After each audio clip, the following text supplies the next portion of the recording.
it came to me in a dream. I didn't know who Looking Glass was, and Yeah.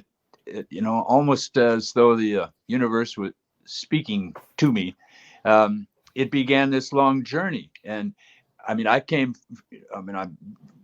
born and raised in the same plateau country that the Nez Perce came from, and the Yakima, and all the other different indigenous peoples, and I didn't know anything about them.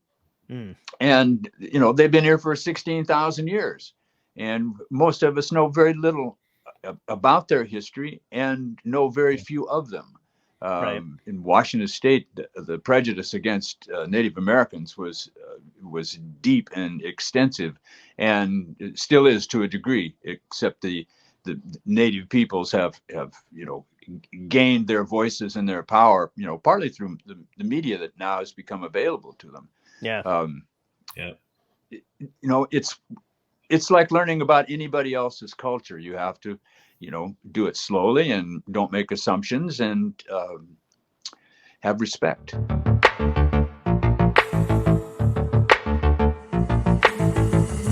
Dystopia tonight.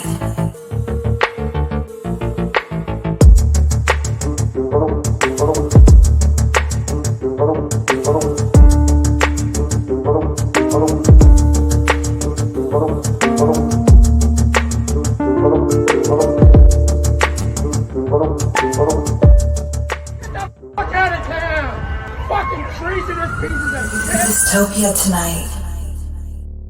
I just want to say congratulations on the new album. It's amazing. I love it. Great. What can you tell us a little bit about the title, the name of it, what inspired you to do it? Looking Glass, years and years ago, this is like 1969, Terry Melcher, who was producer for the Beach Boys and Byrds, and was Doris Day's son, and one of the early, kind of West Coast producers for Columbia. And he was getting his own label, and so his people, were searching around for artists, and somebody in Seattle recommended me, and they flew me down there and put me up in a hotel, and they'd come and pick me up every once in a while and take me to a party and audition me with for my songs. And at one point, when I was sitting in the hotel, I was just kind of trying to write a song, about looking glass, Allison looking through the looking glass, right? Yeah. And I got this this sort of dream voice came as I was kind of half asleep, and it said Looking Glass in Oregon. One night had a dream. And I didn't know who Looking Glass was, and it turned out that he was the leader of the Nez Perce in the War of 1877, and it was an incident that kind of created a flow. And for 50 years, I wrote songs and studied the Nez Perce and got to know Nez Perce, and it was kind of like this epic thing in my life. And finally, it got to that place where it could wait no longer, and it became an album. And wow, that's it. Looking Glass and the Dreamers. They were all dreamers. Was their religion. They believed that they could change things and experience things through their dreams. That's so crazy that you just said that, because my friend and I were just having a conversation about dreams, because he and I have some really vivid dreams. And we were trying to just figure out, if you're the one who's dreaming it, how come you don't know the end of your own dreams? Like, if it's coming from your head, isn't that weird? Well, are you sure it is? Yeah. Yeah, that's true. That's a good point too. Yeah. Who knows where it's coming from? Maybe you're just a receiver, Yeah. Oh man, that would be great. That would explain a lot, because I really don't know what's going on, but I try to write them down when I wake up. And that's what I do with songs. I have no idea what's going on. Yeah. Yeah. Well, of course we are. What was the process like from the first song you put on this album to the last song? Well, I had most of these songs kind of sitting around for a while, and I played them occasionally in concerts. And finally, a friend of mine who does my website work and was one of the original Muscle Shoals Swampers, Marlon Green, said, you got to do this. Now's the time. And so he just kind of made me do it. And he had a friend, Gary Ogan, who lives in Portland, who's native, indigenous person. And I sent him the songs, and pretty soon he was starting to come up with arrangements. Kind of caught me by surprise, and at some point we kind of had all of the songs, or a good many of them, and I just went into the studio with my friend Gary Shelton and started cutting them. Amazing. It was just kind of a process that it was its own evolvement. Right.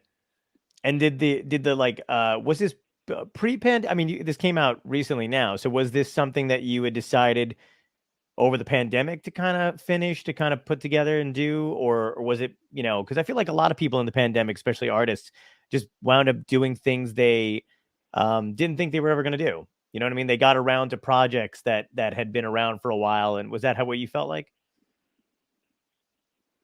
Kind of. This was, something that I never knew if I was really going to record it, and I just kind of got pushed into it, and it was the right time, and it was the right people to play with. The other person who made a huge difference in it was my friend Quilt Same, who is a Warm Springs native, who unfortunately is very ill right now. But he used to play with John Trudell and Bad Dog and some of John's different bands. And he's an activist with AIM, American Indian Movement. Mm-hmm. And he was kind of a spiritual guide through the whole thing. You can hear him on the record singing. Were you, we were all kind of affected by the pandemic, and we were talking a little bit about it backstage. And you said you were gigging a little bit beforehand, kind of going on the road, but did you miss live performances? Did you kind of adjust well to the streaming stuff, or? No, I hate the streaming stuff. As you can probably tell, I'm relatively incompetent with it. You're doing great. No, I mean, my habit is to play for 2 or 3 hours a day, and I'm working on a collection of brand new material, new songs. Nice. And without any other recourse, that's what I've been doing, is trying to hone them and perfect them. So when I finally get in the studio with them, I won't have to learn them in the studio. I'll know them going in. That's smart. That's the way to do it. Do you kind of, like, when you're writing stuff, because I always ask the musicians that we have on here, and everybody's kind of got a different process and a different take, but do you hear a tune first in your head? Does it start with a melody, or do you start lyrically first? It happens both ways. You never know. I mean, I take copious notes on my phone, on the recorder. Nice. And periodically just go back and see what I was saying, and see if it sparks an idea. But a lot of times you're just sitting there playing, and you hit a combination of chords, or maybe it's just a kind of a tonality within chords. I mean, I play funny chords anyway, and sometimes that's the thing that triggers either an image. If you have an image, you can have a story, right? Right. And the image is like a question. If you ask that question, it produces images, and that is how you begin to talk to yourself about the nature of the song. Almost all my songs are like that. I see them, like Looking Glass. I mean, I can see Looking Glass in that song. Mm-hmm. I have pictures of him, Yeah. And a story of him. Yeah. Was it, is that always how you've been since you were a kid? Like, were you musically inclined as a child? Did you always want to go into music? I did. I desperately wanted a guitar when I was 7 years old, and my parents, for some reason, didn't want me to have a guitar, and I didn't get one until I was 19, and I borrowed one from somebody, and I learned to play it, and or played it until my hands blistered and bled and calloused, and finally, the woman who became my first wife loaned me the money to buy a little small Gibson guitar that I had been dreaming about. And we were off, Oh my God, that's awesome. And you were self-taught? But I didn't get an early start. I mean, oh yes. Oh wow. I'm still self-taught. Every day. That's great. Who were your inspirations when you were younger? Some of the classic players. I loved Lightning Hopkins. He was one of the first guys that I listened to, and I had the great fortune of being a roadie, a guide boy for the Reverend Gary Davis, who was a blind man, who was an extraordinary player. He was a New York street player. But you ever remember that song of Peter, Paul, and Mary's called "If I Had My Way"? That was a Reverend Gary Davis song. Oh, wow. I had no idea. He always idea. claimed it bought him a house on, he said it bought him a house on Long Island. So, I mean, if you ever listen to him, you can hear this complex way that he picks. He was an extraordinary picker. So him and another huge influence was Mississippi John Hurt. Just was a magical player. And not so much lyrically, obviously. They both had fairly simple songs, but that style of how you play the guitar was something that was extraordinarily influential. I mean, wow. The lyrics and all of that, that comes from so many sources, from pop music, jazz, yeah, wherever, Do you remember your first whatever gig? gives you a picture, basically. Yeah. I played in a little coffee house in Minneapolis, and that's how I got to be, the lead boy for the Reverend Gary Davis. And it was just this little coffee house that probably couldn't hold more than 30 people. And I'd play there on the weekdays, and a singer by the name of, and guitar player by the name of Dave Ray would play there on the weekends. And oh, wow. It was kind of the scene that Dylan came out of it, and a bunch of different people came out of it. It was nice. a powerful music scene. Yeah. Was that your first paid gig too? The same thing? Well, yeah, if you can call it paid, if you got, $20 was a lot to get. Yeah, of course. Yeah. That's what so I don't actually remember my very first gig. Probably my very first paid gig was in Seattle, playing at one of the big concerts that Concert West put on. I mean, right. I hung out with them, and I was sort of a roadie for them. And that's cool. They helped me get my first deal, Nice. So was that what you always wanted to do? Did you want to play like on the road and go on a tour van and like that kind of a thing? Was that your aspiration? That was just, that was the necessary part of it. What I always wanted to do was write songs and sing songs, and whatever fostered that and promoted that, that's what I wanted to do. Cool. Still, it's all about the song. Yeah. Yeah, it's interesting because there's a lot of people, a lot of performers and musicians especially, who are somewhat introverted, but because of the fact that they have to sell that album, so they have to go out on the road. But I feel like everybody thinks, everybody wants to do that. Everybody wants to be out on the road, 24/7, but it gets exhausting. Yeah, those are the people that haven't been out on the road. The road will kill you. Yeah. It's wonderful that you get to your gig and you do your sound check and you wait, and eventually you get to play for your 45 to an hour and a half or whatever your set is.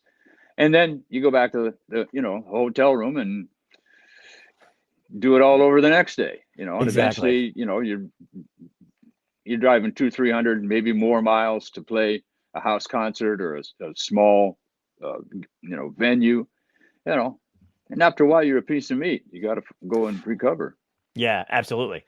Did you like LA when you first went out there? Because you mentioned that they had brought you to some parties and stuff. Was that did you like the parties? Have any wild nights? I'm the guy at the party that you find in the corner, watching everybody else. Right. I studied all the other people. Yeah. And I met, I met Graham Parsons and Taj Mahal and some other people, but I was really green. I had no idea, about LA. And it was, a few years later that I finally came down and started auditioning for record companies, and eventually auditioned over the phone for Ahmet Ertegun and got a deal with Atlantic. And, wow, it was kind of a fairy tale, beginning of a career in that sense. All right. How come you had to audition over the phone? Was it just the distance, or he wanted to hear you immediately? No, I was in, it was a famous manager two of them. They were called Green and Stone, and they managed Sonny and Cher and Dr. John and the Iron Butterfly. I mean, a bunch of people. Yeah. And they had a lot of success with Atlantic Records. So I just happened to be in the office, and we were trying to put a band together. And Amit called Charlie. And Charlie said, Amit, I want you to hear this kid. And, had me get my guitar out of the case. And he held the phone up, and I played Good Time Charlie's Got the Blues and another song called Steel Guitar. And the next day, Amit came with a couple people, and I played the same songs again. And he said, what do you want to do? Wow. And at that point, we thought we had a deal. And unfortunately, a couple members of the band had drug problems, and they kind of faded out into the night. And I went back home to Seattle, and a month or 6 weeks later, I just, cold called Amit at Atlantic Records, and he took my call, and he said, I'm the guy that played into the phone for you at Charlie Green's office. And he said, send me a tape. So I sent him a tape that I made on a old Webcore tape recorder. I don't know if you've ever seen one of those. I have, yeah. It has a microphone in it. Yeah. It's mono, and it sounds like absolute crap. Right. And I made that and sent him that tape. And I'm embarrassed by it now, but it was all I had. No, yeah. And so I called him back. And he said, yeah, I listened to your tape. I didn't hear much on it. I said, you heard the same song, two songs that I played into the phone in Charlie Green's office. And he said, he checked with somebody, and he said, yeah. He said, what do you want to do? I said, I want to make a record. He said, okay, we'll go to Muscle Shoals. And that was that was the weekend of Woodstock. Right. And so Amit and I were in Muscle Shoals, and everybody else was in Woodstock. Oh my! Did you have any friends at Woodstock? Did you feel like you were like missing out? No, I live in Washington State. I didn't have a clue as to what Woodstock was. I didn't know about it until after I was coming through the airport in Atlanta, and I saw some guys, and I asked them about where they'd been, and they said Woodstock, and I went, oh, okay, yeah. And then weeks later. Oh, one of our listeners asked, is it possible to create a family life when you were on the road most of it? If you have a real good woman, yes, it is. Nice. It's a great answer. Yeah, absolutely. I had a great one. Yeah. Yeah, it's crazy. It's hard to imagine because now with social media and everything, the fact that you just said you didn't know Woodstock was going on, I feel like in my mind, I was like, oh, you didn't see it on Facebook? You know what I mean? Like, it's a weird concept. And I wasn't even brought up on the internet that way either. But it is a kind of a weird thing to realize that some people actually did just miss Woodstock. They had no idea until it was out in the paper the next day, or somebody told them about it over the phone. There wasn't any internet. Yeah, exactly. There was nothing, people just had a giant concert, and that was it. Yeah. Wow. And how everybody found out about it is amazing, because it was word of mouth. Yeah. But it was something that resonated with a whole era, a whole culture. People wanted to be involved with it. And after that, there were lots of those big concerts, some not so great. Yeah, I know. They tried to do it again, and I think it did not work out. I feel like that's a specific moment in time that you really can't replicate, because they have tried to do it again to a certain extent. And they're like, you know what I mean? It's always like the hype of the original thing that's supposed to keep everybody going, but they're usually not as great. No, because they're designed to make money. Yeah. And nobody made money at Woodstock until the film came out. Right. Did you have somebody that you had opened for in the beginning that kind of you were kind of starstruck by, or you know what I mean? Like kind of threw you off a bit? In a good way. Interesting question. No, not really. I mean, I had, I opened, in some weird situations. I opened with just an acoustic guitar for Yes. Oh, wow. When Yes was at the height of its popularity. And it was like, being in front of a herd of elephants. It's strange, but the audience was great. I mean, they listened. I had forgotten my harmonica holder, and I play harmonica when I'm, singing "Good Time Charlie" and a couple other songs. Mm-hmm. And John Hammond Jr. was in the wings, and I guess my harmonica holder broke or something. Right. And he was playing a gig the next night or something. He ran over to his hotel, which was across the street, and came back and brought me his harmonica holder so I could finish my set. That's so cool. He's been a friend ever since. Wow. Yeah, it was wonderful. That is awesome. Yeah, I feel like a lot of people think that musicians all know each other. So it's like one of those, you know what I mean? Like just anybody in the business, anybody from comedians to musicians, that we all just magically have this connection or know each other. But it's often stories like that, or like a moment like that where you just like meet somebody for the first time who's in the, same career that you're in, and then you kind of bond over it. Yeah. Well, and I mean, you're never in the same place that anyone else is unless you're at a festival, which is one of the great things about the festivals, is that you get to hang out with people that you've loved their music, and you know them in a sense, but you've never met them. I went to a big festival in Edmonton one time, and God, there were just everybody was there, from Katie Lang and Rodney Crowell and Doug Somm and Wow. Eric Anderson. I mean, just a whole bunch of people that I was very fond of and just had never had any time with. Wow. Yeah, great experiences. If you could have somebody in your audience, like another musician that you really admire, and they could be alive or dead, but who would you want to, if you were playing your concert and you looked out in the audience and you saw, so who would you want to see out there? Maybe Waylon, Oh, all right.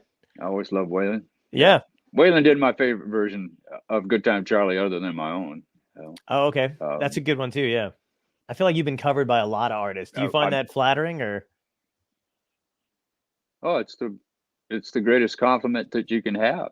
Yeah. That somebody finds the resonance of themselves in your song enough to want to, either recreate it or create a new version, which is one of the reasons I like Waylon so much, is that he just did it like Waylon did. He didn't try to do it like me. Yeah. But yeah, I mean, I wish I had, 5 of those kinds of songs that everybody wanted to sing everywhere. Yeah. You know what's crazy? Everybody wants at least one. We'd be talking on the ranch. Yeah. Yeah, but everybody wants at least one of those songs, you know what I mean? And not a lot of people have them. So it's pretty cool to have that. I consider it a gift. Yeah. Yeah. I'm so grateful that it happened, and it was created in a fairly impoverished situation when I was, 24, 25. And it just flew, right through me. And it was a song that, probably 45 minutes, and it was done. And I probably had an extra verse that I threw away, and that was it. And there was something about it that when I went to play it for record people, it always got I could see the dollar in the eye. Wow. Wait, what, do you remember the verse that you threw away? I haven't a clue. Okay. Way too many years ago. What was the inspiration for Good Time Charlie? It actually was kind of based on a guy, but it's also based, on me and a whole bunch of people, that I knew. But one in particular who had, it was a guy that I liked a lot. He just happened to be a drug dealer, and he had a heart attack. He was older than I was. He was probably in his 40s, and I was in my 20s. But he was one of those guys on the street that I looked up to, and I just liked him. Yeah. And he had a heart attack. And, it was like that dawning thing that you don't always get when you're young until someone very close to you has a brush with death. And then all of a sudden, you begin to realize that life is short. Make it wide. Yeah. That's a good way to put it. That is. Polly has a question, too. He was asking, how much has changed since you started with your connection to music, if any at all? Like, have you felt a big shift in music? In the music itself, mainly because of the kinds of instruments. The kind of instruments changed. There's so much digital, and you can do an enormous amount just on a screen. So that is a huge change. But the inspiration and all of that, I mean, we're always, all of us talk about the common things that happen to us, love, life, death, going broke, getting rich. All of that stuff stays relatively the same. And it's just how what kind of clothes you put on it more than anything else. Yeah. That's a good way to put it. Yeah. Good Time Charlie was just in one of, I think, Netflix's most popular movies right now, The Tender Bar, with Ben Affleck and, oh my God, I can't remember the kid's name, but he's great. Yeah, it's great. It was great. Can't remember his name now. That's gonna drive me crazy. Great cast though. But was that a surprise to you when it was in there, or did you know ahead of time? Complete surprise. Wow. Jackson Brown got in touch with me, and because he had a couple songs in it, and he said he was just playing one of the tunes at the cast party or whatever, premiere party, right? And got in touch with me. He said, your song's in there too, and I'm completely doubting, until I see the credits, But did you call him back? You can't doubt Jackson. Yeah, exactly. Did you call him back when you're like, I would have liked to have played at the cast party, Jackson? Well, it didn't have anything to do with me. No, I know. Was, just like I'm up here, Jackson's down there. Yeah. No, I know. No, it just was. It was one of those wonderful things, the serendipity of, and the connectivity of that song it's way beyond me. I'm just happy to be a participant in whatever happens with it. Yeah, it was perfectly placed in the movie. Have you seen the movie yet? Yes, and I loved where they put it, and it just, all of the songs in that movie are used that way, that they help to explain a scene, right? Yeah. Even if they're just kind of background songs, they're part of the story of the narration of that film. I love what he did with it. Absolutely, those are my favorite. I love when a good movie to me has like a great plot, obviously good actors and all that stuff, but the way they put music in it is really important to me, because I feel like that can also help you tell the story and propel it. And not all directors understand the power of a song or even the incidental music, and they don't care, because that's not where their focus is. Their focus is on the dialogue and the scenes and all of that. But that's why that's why we have music as a kind of a background narration to our lives. Yeah. We all have those moments, where, oh yeah, that song. I remember I was at the lake, Polly Chaser wants to know, is there something you still would like to achieve in your career?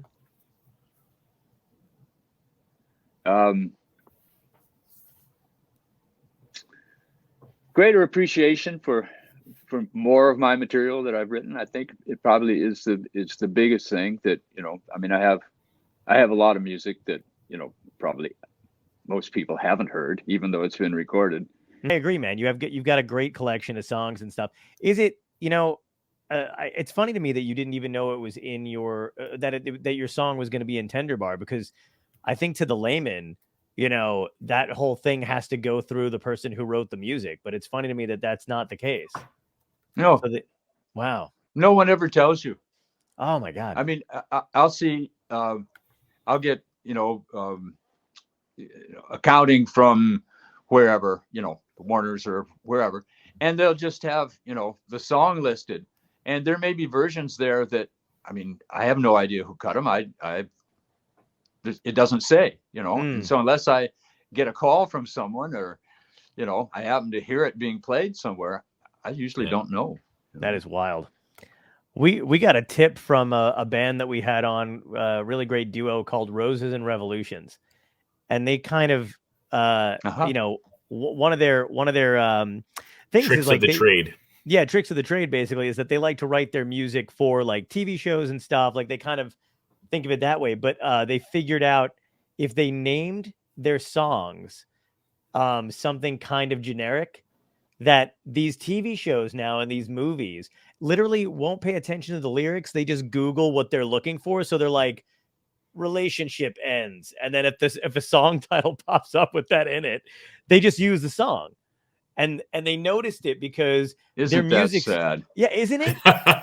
It is. And they noticed it It's because pathetic. it totally is.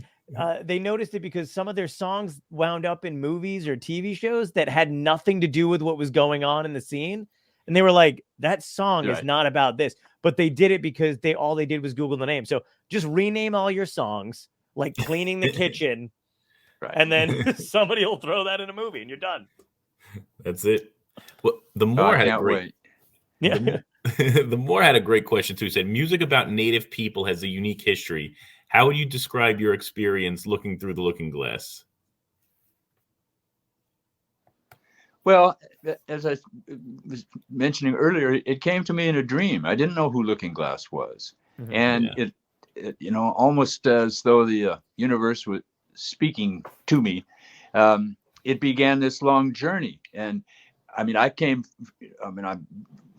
born and raised in the same plateau country that the Nez Perce came from, and the Yakima and all the other different indigenous peoples. And I didn't know anything about them. Mm. And, they've been here for 16,000 years. And most of us know very little about their history and know very few of them. Right. In Washington State, the prejudice against Native Americans was deep and extensive, and it still is to a degree, except the Native peoples have gained their voices and their power, partly through the media that now has become available to them. Yeah. Yeah. It's like learning about anybody else's culture. You have to, do it slowly and don't make assumptions, and have respect. Yeah. Great point. Yeah, there's a movie on Netflix that's still on there now, but I remember when it first came out. Have you ever seen a movie called Wind River? Oh man, great movie. Right, wasn't that a great movie? Loved that movie, and I had no idea Yeah, until I love the that end. movie. Yeah, me too. It's one of the. I think it's a beautiful film and kind of heartbreaking too. But I've watched it again and again, and I didn't know the part in the end when they say how many Native Americans go missing, but they're not registered, and no one goes looking and all that. Like, I had no idea that was like a thing.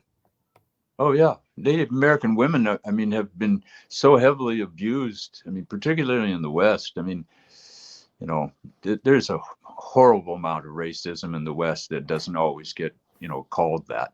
Right. But it's been going on forever. I mean, if you look at the amount of genocide, the numbers, since the Pilgrims landed, it is a boggling number in the many of millions. Right.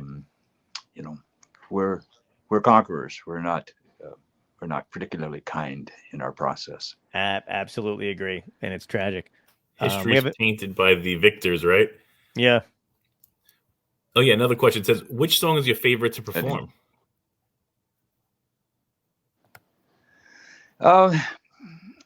Usually it's one of the newer ones, that has a particularly powerful meaning to me that I'm in the process of discovering, which that's really what happens in a song, that it doesn't really finish itself. It's a constant process of rediscovery as you keep performing it.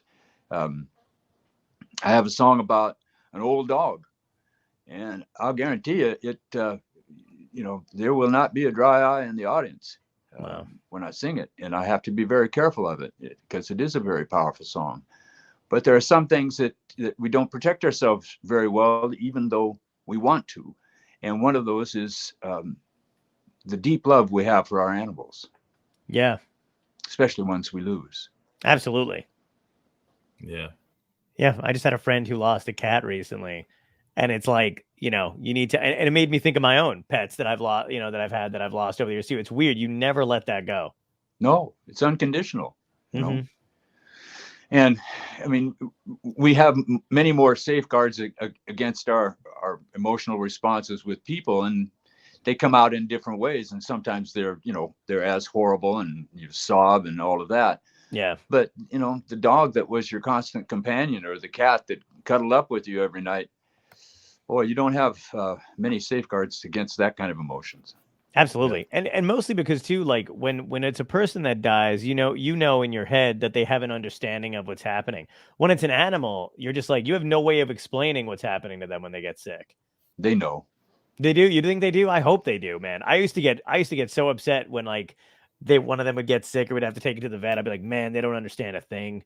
I don't know how to explain it to them. Like it would always just be heartbreaking. They understand it. I mean, all the animals I've had, I felt that they had a complete awareness of what was happening to them. One of the things that you should always remember is never leave your animal at the vets. You know, either stay with them or take them home. And, you know, there's nothing that they hate worse than that loneliness of being in a cage at a veterinarian's. Yep. I've never done that. I won't do any of that. And especially with having for some reason, people think cats are not at all friendly. And every cat I've had has acted exactly the way a dog would, until I realized it's just acting the way a pet would. Like he runs to the door when I come home, you know, pushes the blinds aside when I pull up in the driveway. It's the same thing. Yeah. All you have to do is remember the wet food. Yeah, exactly. That's actually the name of my first album, Remember the Wet Food. It's just shit I sing to my cat when I'm walking around the house. Forget the kibbles. I want the wet food. Yeah. That'd be great. You should do a whole album of cat and dog country music. But you have to do it as soon as that contract comes and they ask for it, I'll write it up. That would be amazing. You know someone at the ASPCA. Yeah. Time to make the call. Right. That would be incredible. Well, the other thing too about the album, man, is like, the stuff that you're working on now, do you think it'll branch off from this, or are you going in a completely different direction? Oh, it's completely different. I mean, cool. These are essentially, I'm gone back to, you know, sort of my roots, you know, which were acoustic music. And this would be an acoustic record, maybe with, you know, my friends playing bass and a little percussion, but pretty much just voice and guitar.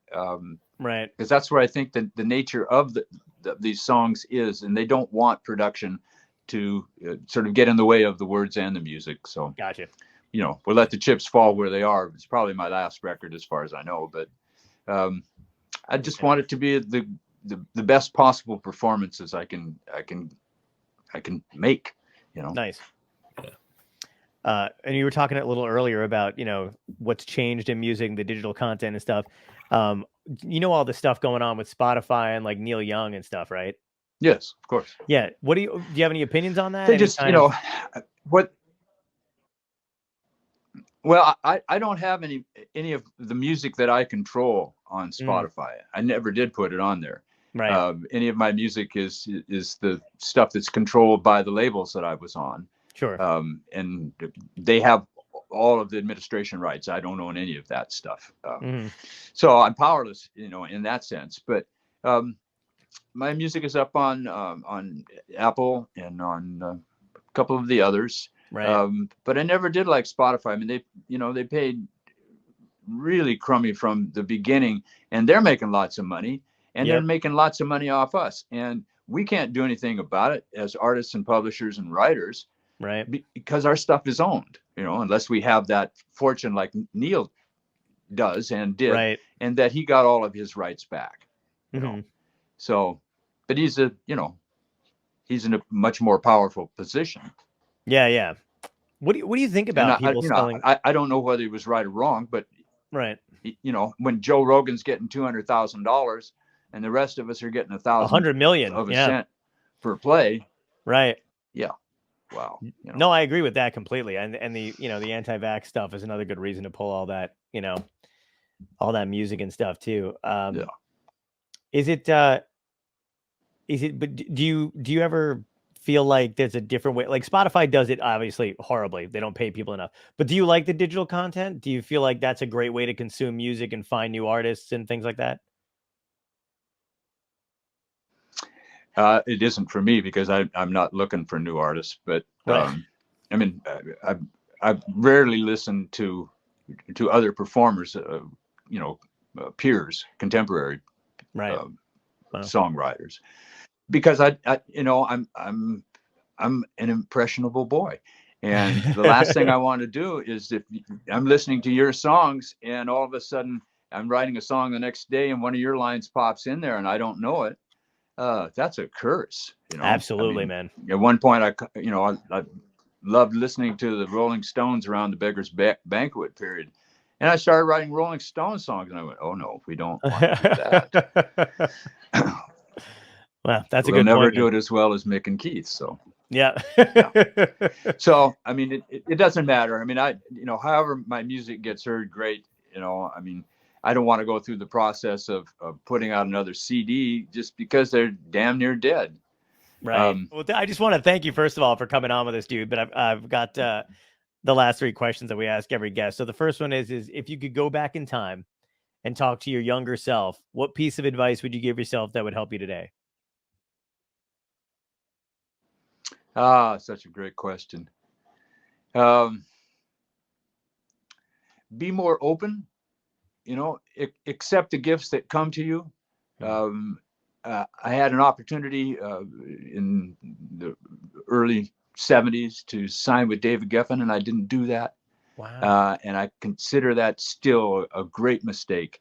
If you're in the business, get a good lawyer. Let them handle all of your legal aspects and negotiations and all of that, and just remain friends with the people who are going to do you as much good for your career as can happen. That was, probably my biggest regret. Okay. Yeah. Great advice. Absolutely. Second question is, what had to end in your life, good or bad, that led you to where you are today? Probably my father's death at 16.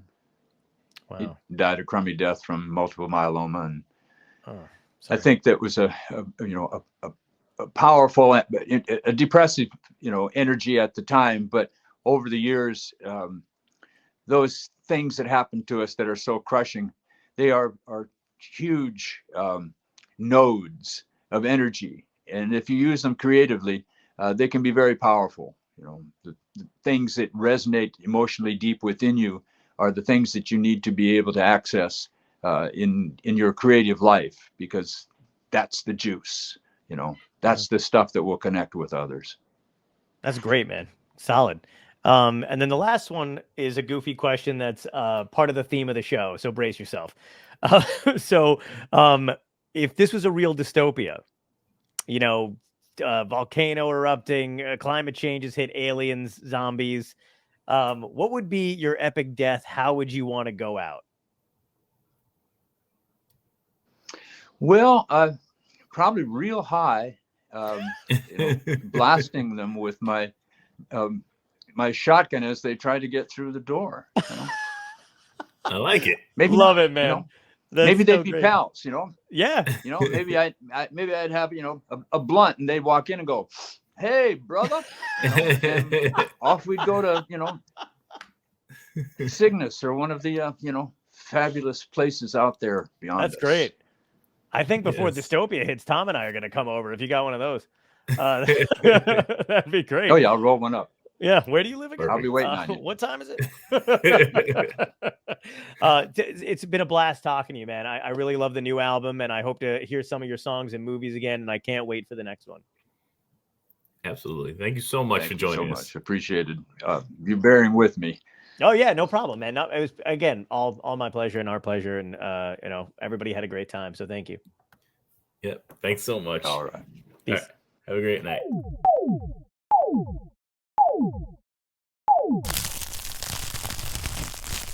Dystopia tonight.